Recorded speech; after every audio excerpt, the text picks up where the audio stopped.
If you're able to get into shape, you're able to grow a business.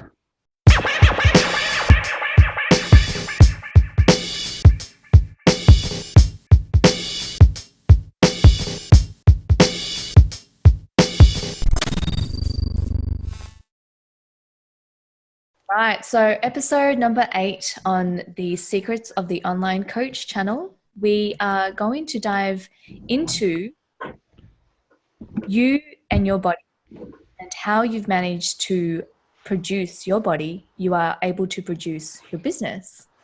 And what do we mean by that?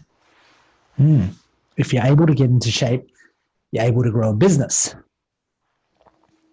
I like this.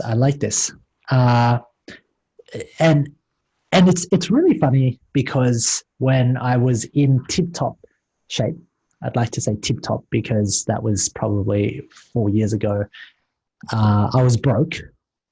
And there are a lot of broke, fucking amazing looking tip-top fitness professionals. And the reasons why we're broke when we're tip-top is because we spend so much time focusing on our macronutrients. We spend so much time focusing on what sups you should drink, whether or not you should drink green tea, L-carnitine. We obsess about our food. We track our macros. We're there weighing every single gram out to the T. You're then getting your skin folds done on the weekend. And then ultimately you're training and you're recording and you're logging down every single rep, as I used to do on this beautiful, beautiful app called Recomposer, which is really cool, right? It's this app where you log down every single workout that you've done. And I would be obsessing about this. I'd spend the majority of my time, but this is why I was broke. But, Kerry, my body was mint. It was mint. Yeah, and I have to say that I know this is where we're going to lead towards, that you built some great rituals around your body, around training. I did. That right there, for those of you that don't know, it is the truth. It is progress is progress. And if you're not getting stronger, you're not progressing. And it blatantly will tell you what you need to do with your big lifts, with your compounds, to be able to know that you are progressing. And obviously with the right programming around, with the right coach, you are able to know that you are progressing. And it was, you are spot on. You are completely spot on. And you're right here. And I'm just pausing just for a second because I think yesterday we're talking about all these quotes that you posted on PB City. I think you did this for goddamn, you are a great girlfriend, right? These were all the posts that you quoted. I still have to get the Dropbox files from the Growing Dentist because I fucking think my lead magnets were out of this world. And I think if you want to generate leads, you have to produce something high quality and you have to have a system. But anyway, I digress because, wow, there are, how many quotes did you post up? People should look at these quotes. Some of them are really good. I don't even know where I got them from. So these were my quotes. And I love that. Back in the days, like this is the rig, right? But you'll see back in the days, like I was getting tons of likes, 428 likes, 500 likes, 800 likes, 400 likes. And this was the rig. And this was the most disciplined. This is the most lean that I ever got. Amongst that, in 2014, I'd done 6 months of my very first testosterone cycle. So this was just some testosterone in me here. I didn't do anything hard like Tren or Clen or Ben or VAR or Card. It was just cool. I'm going to play around. I did 6 months of testosterone. It was insane. Like I have to say, it was insane. But amongst this, there were habits around diet and training, and that I want to share with you because these are the habits that got me into shape. And I see plenty of people that take a whole bunch of shit but never get into shape. And we'll save that for a rainy day because that's also a funny story I want to dive into. But I think here's the reality of this situation. The same habits and the same principles used to grow and get yourself into shape will get your business into shape, but you just have to know what variables to focus on. Now, with training and your body, it simply comes back down to this. What are your macros? And more importantly, for the 1,000 fit pros that are in here watching this, what are your calories? You're on a calorie deficit. You love that, Kez? Calorie deficit. Everyone talks about a calorie deficit, and that's the only thing that matters. Whilst that is true, the argument here is your strength increasing? And the way when I used to train, I said this: I don't want to eat less and do less. That was the whole core fundamental principle, because you're just going backwards.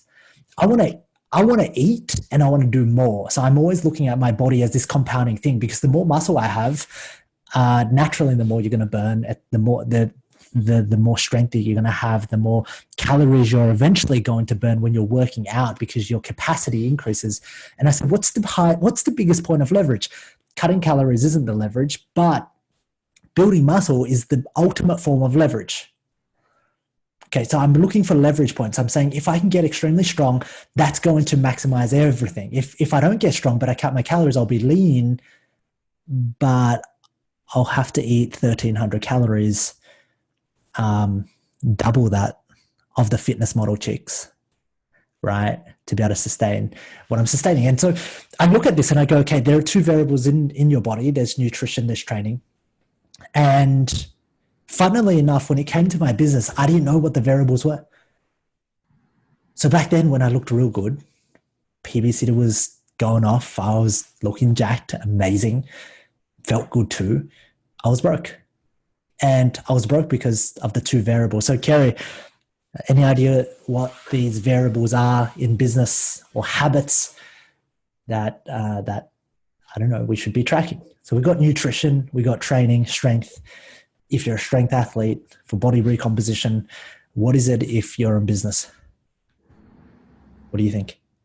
I think we covered it off in our previous episode. And what we'll do is we'll dive into the habits of these two elements of your training for your business. And the reality is that I think if I could sum up what you were doing with your body, is that what we do as coaches is that we don't want to take away from the individual, because at the end of the day, the more that we take away from them, the more that we restrict their life, that doesn't lead to happiness. We want to build on that. That growth that you had in your strength is the same level of building that we want to do in the business. You're so right. You're so right. I'm going to draw something to illustrate that. So when you take away, I'm going to give you a perfect example right now.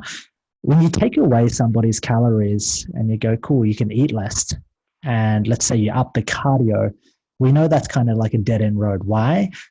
Because when they stop doing that, what's going to happen? Did they actually build anything that compounds over time? Not really. Did they build any assets? Not really. They didn't actually build any assets. An asset's kind of something that you can hold on to, and it's valuable. And if you're, in diet and training, I'm preaching to a choir, you already know this, that to sustain long term, it's to get stronger, it's to increase your capacity. Increased capacity is the biggest thing. If you focus on increasing your capacity all the fucking time, then to be able to do more, then over time you're building, and over time it compounds and it begins to grow. And this is how long-term body composition changes are met. Now, when we look at business,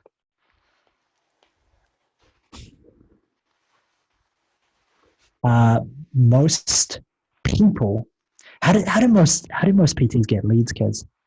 Like, how do they build anything that compounds over time? I've seen it in the gym as flyers. Like, kind of, they kind of do a post, like they kind of do this, right?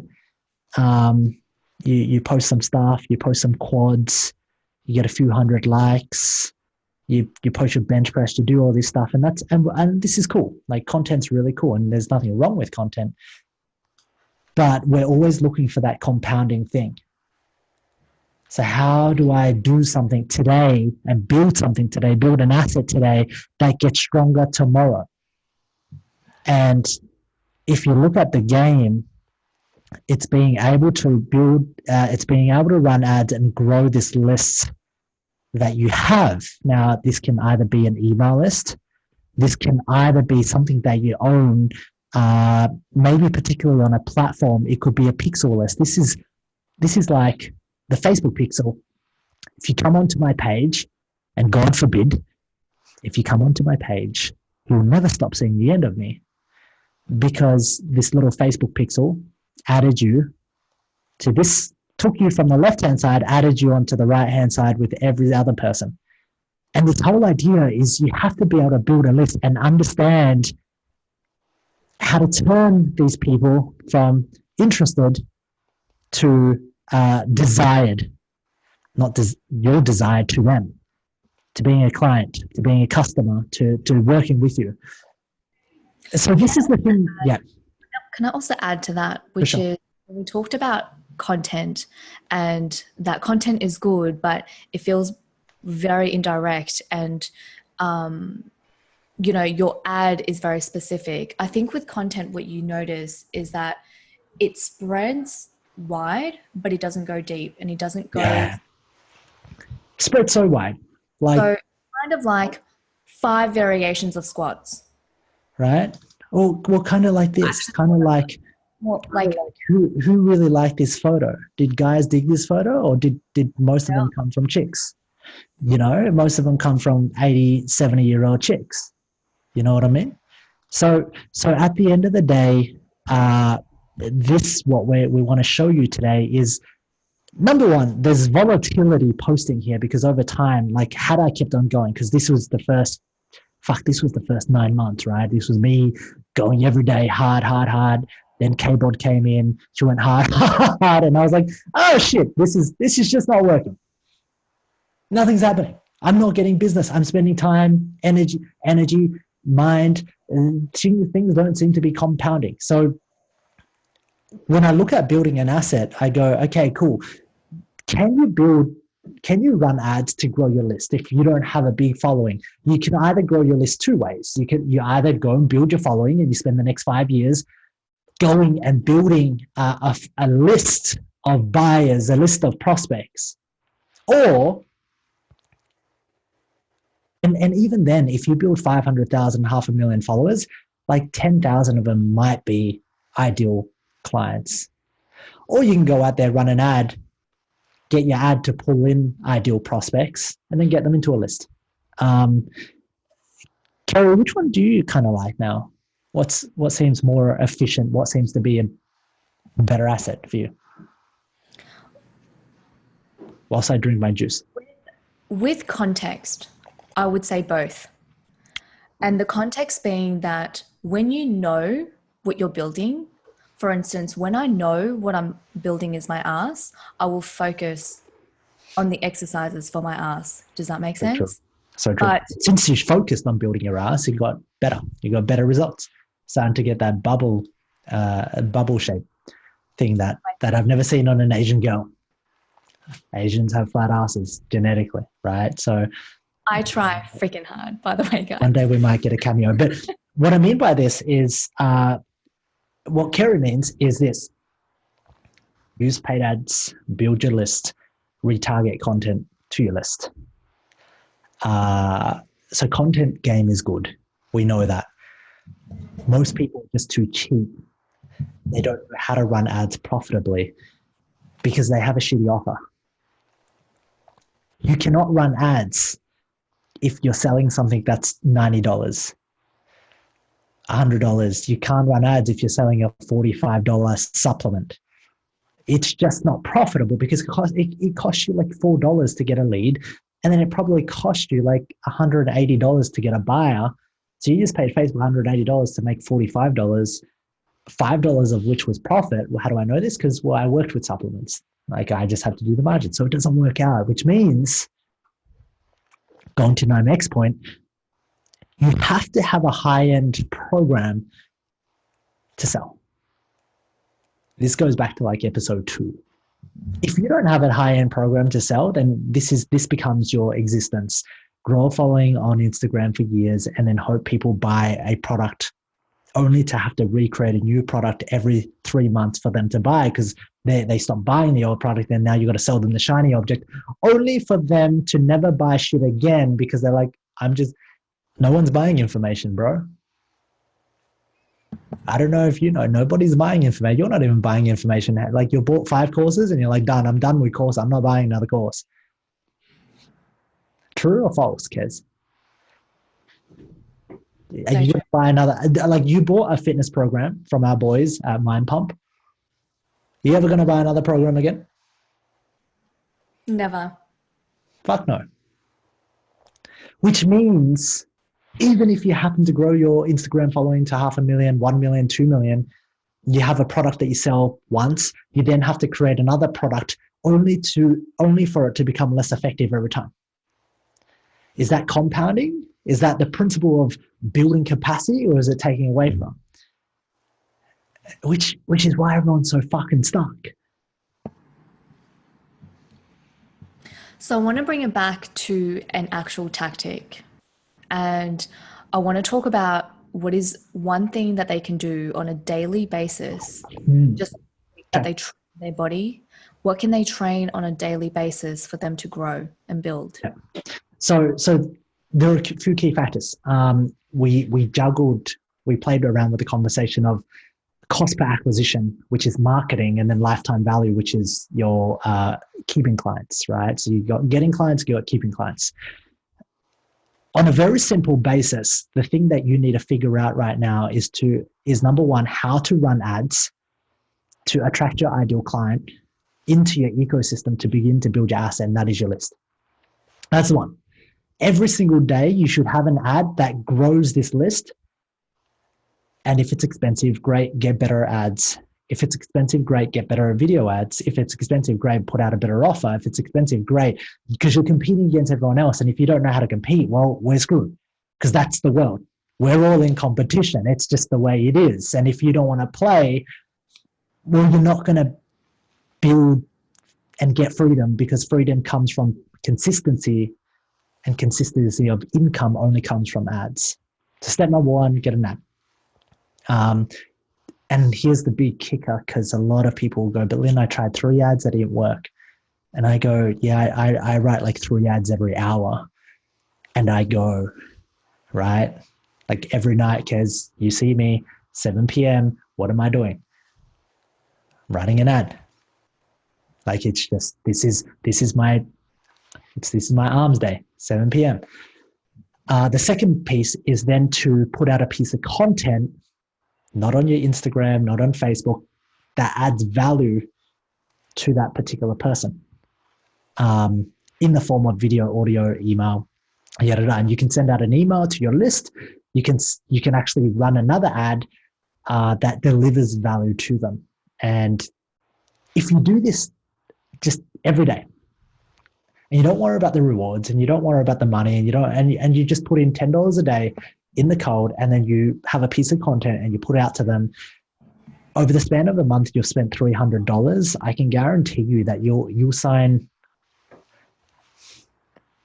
one minimum high-end client. Like if you're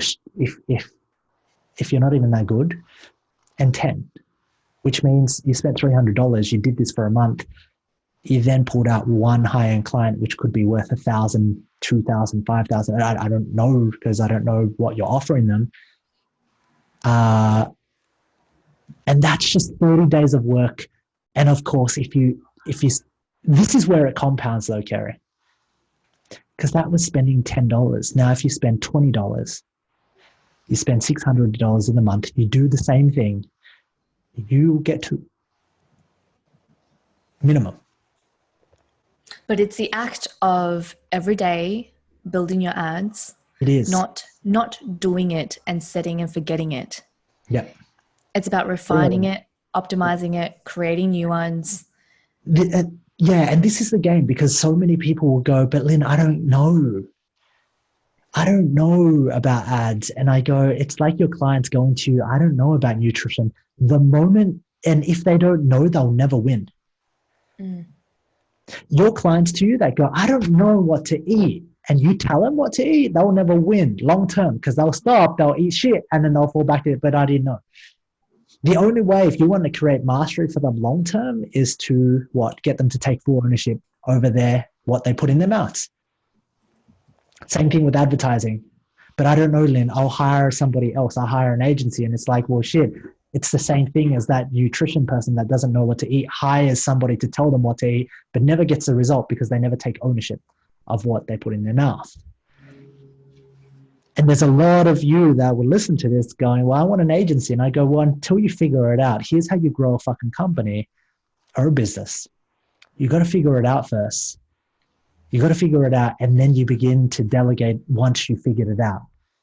I'm not about outsourcing and delegation. 99.9% of the people, including myself, that have outsourced too early, things that we don't know, end up disappointed. And I'd rather not go down that route again because that's a very predictable road to failure. What I do know is shit, if this is competition right now and I've got to figure out ads because marketing is the key to your freedom. Like it really is. Like just like nutrition is the key to your weight loss, marketing is the key to your freedom. If you want to look good, you know it's all in nutrition. It's got nothing to do with training. I train fucking hard kids at the gym sometimes, right? But my true nutrition's off. So it's the same analogy. And it's this: get good at advertising, try, practice, try again, take ownership of it, then release content consistently. And it's not 1, 2, 3 pieces. It's every day. It's like you don't know. Like everybody underestimates how difficult it is to grow a business and have this. Like, do you know what we have? Like, and a lot of our clients have the ability to put $1 into a machine and get $2, $3, $5 out the next day. And that's like fucking a genie in Aladdin. And everyone thinks that that's going to be easy. I go, that's simple, but it's persistence. So that's the rant on the content side. On the lifetime value side, it is a consistency to build from the feedback or the facts that you get from your clients. So every day, there's always going to be a problem that you get. Did you get a client drop off? Great. Did you figure out why they dropped off? No, because so many people don't want to see that side. They want to ignore it. They want to put it under the rug. Kerry, what do? We look back and we go, right, no, tell me what happened. Why did they leave? Did they not get enough support? We take that on the chin and we go, right, what do we need to do? Once again, ownership. What do we need to do to get better here such that the next person that goes through has a much more pleasant experience? And as you get more and more and more and more and more and more and more people through, and you develop this mindset, you then build something incredible. So those are the 2 habits, I would say. If we look at lifetime value, are you talking to people? How do you get better? Onboarding culture, community, connection, certainty, clarity, support, accountability, all of that jazz over in high-end coaching.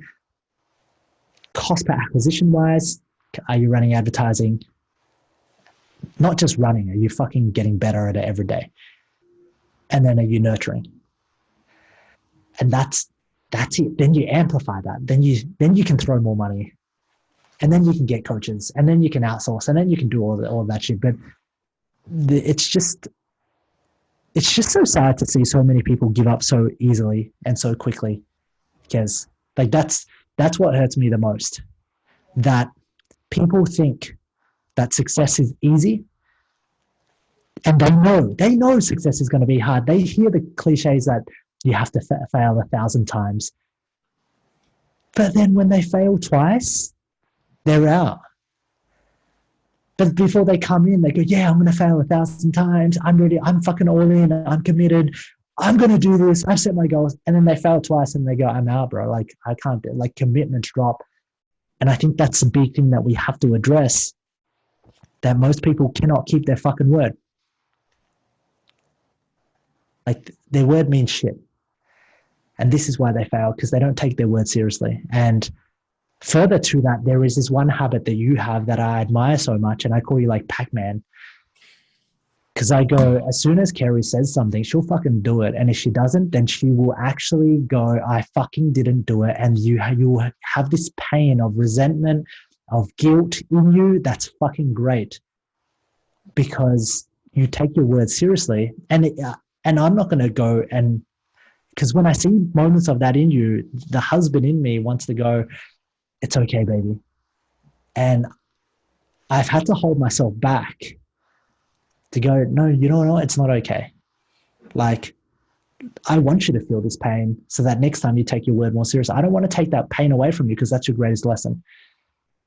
That's true. And so there'll be times where you don't want to go for a run, you walked, and I'll be like, yeah, fuck, cool. And you'll do the same to me. Like, we'll give each other this face where it's like, there's no sympathy, there's no empathy. It's like, fuck you, whatever. Like our love to each other is simply an illustration of that, because we all grow from pain, but nobody's willing to suffer to win. The gift is in the pain. And a lot of people try to never do anything outside of their comfort zone. And as soon as, most of the times that people, when people don't put out content, it's because they don't know what to put out, or they fear that they won't do the right thing. But the reality is that you need the practice and keep practicing to get good. Yeah. You want to know why most people don't put out content as well? Here's my theory.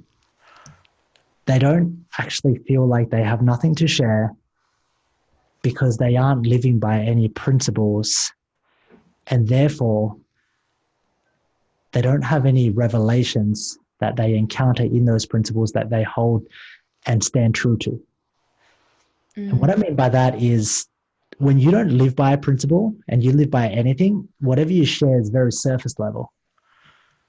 And you don't, there's no conviction behind it. You might be listening right now to this and you might go, well, shit, why is there so much conviction behind this guy? Well, because every single day, me and Kerry grow with pain. Like, we grow with pain. We don't just say we grow with pain. And I go, I'll tell you when we grow with pain. Here it is. Kerry's going to run fucking 14Ks this weekend. She's not going to want to run it. And I'm going to go, did you do it? What'd you learn? Oh, you pull back? Why? And she's going to do the same to me. And there's moments in our life where stress comes in, and we live by that. And that's why we can share that, because we live by principles. And I think a lot of the times when I didn't have content to share, because wasn't always me. If we go back to Lynn, who was ripped, that guy didn't live by principles ingrained in him. He was looking for tactics, and it was very surface level. And yet there was a lot of pain, but not a lot of growth. There was a lot of pain, but I didn't want to own up and take it on the chin, because I was always looking for an easier way out. So I understand why people stop. I get it, because it's too hard to keep going. Because it's like, but what if something's easy on the other side?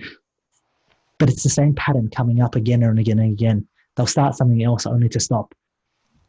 And then they go back. And this is a whole different segue, Kez. This is the whole study of what we've been doing over the last 2 years as to why people stop and how to keep them going.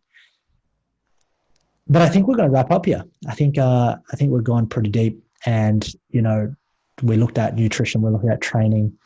I gave everybody an insight into PV City and how jacked I was a few years ago, which was amazing. But at the same time, it wasn't.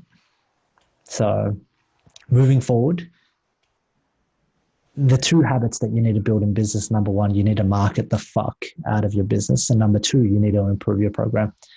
Those are 2 habits that I would say are fundamental to nutrition and training. Yeah. Brilliant.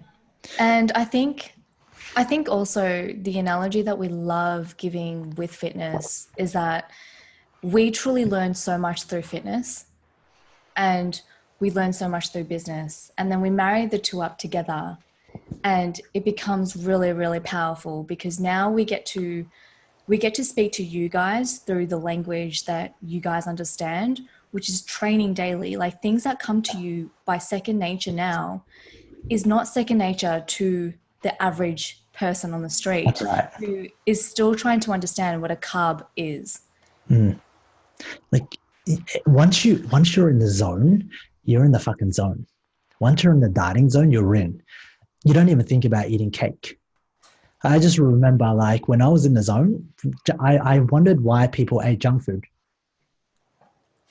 And it's the same. Once you're in the marketing zone, once you're in the advertising, it's like, well, shit, you just wonder why people don't market, or you just wonder why people don't build their businesses continuing to evolve and improve. So I think there are a few things to take away from this conversation, that we went a lot deeper in just the habits. It's the mindset. You guys know the mindset of training nutrition. It's like, fuck, everyone in the fitness industry knows. Have you ever wondered how you got into that mindset? Guarantee you just didn't jumpstart yourself. You got into there because chances are everyone else around you was in that mindset. Everyone else around you trained, everyone else around you ate, you wanted to fit in. And plus, plus, if you're a trainer and you're out of shape, you're not gonna do as well. We all know that. So you've got incentive. You're being incentivized to get in shape. So I'm going to have you consider that maybe the clients that you train, they don't have that environmental factors that you have. They don't have that they aren't incentivized to look good. So when you tell them to do shit, understand that they might not have as strong as a motivation to do shit like you. Uh, the key is, how do you get yourself into that zone? And I think those are the two habits that we talked about today. Amazing. Wise as always. Thank you, Lynn Train. We're going to do some squatting today, I believe. Yeah. And Progress is progress. We've got to hit some numbers. Some numbers. And here's just another day. We're wrapping up in 2019. So, guys, that's it. We're going to wrap up, and we'll see you all on the next show, the next episode, the next rant, chat, whatever you want to call this. Bye, guys.